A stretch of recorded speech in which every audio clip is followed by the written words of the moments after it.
Hi guys, it's Mr. Lee's Do the SQA Higher Mathematics from 2018. We're doing paper 2 and this is question 4, where you have to express minus 3x squared take 6x plus 7 in the form a times x plus b squared plus c, where a, b and c are just numbers. Okay, so let's have a look at what I did. Now, when I have my students doing this, what I always get them to do is expand out to the right hand side. So we have minus 3x squared take 6x plus 7 equals, there we have what they want it to be. Expand this out. So x plus b squared is x plus b times x plus b. Of course, when you square something, you times it by itself. Now, you might actually know what that is in your head, but if you're a wee bit unsure, to square out a double bracket, you write x times x plus b times x plus b.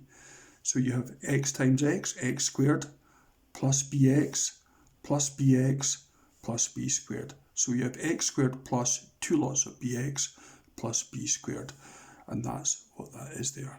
Okay, so let's multiply through by a. So we have ax squared plus 2abx plus ab squared plus c. So that expands out to that. This allows us to do a thing called comparing coefficients. If you look at the x squared, on the right hand side we have a in front of it. On the left we have minus 3. So for this to work, a has to be minus 3. That's a there. And if you look at the x's, 2ab has to be minus 6. Now we already know what a is minus 3. So 2 times minus 3 is minus 6. Times b has to be minus 6. So b has to be 1.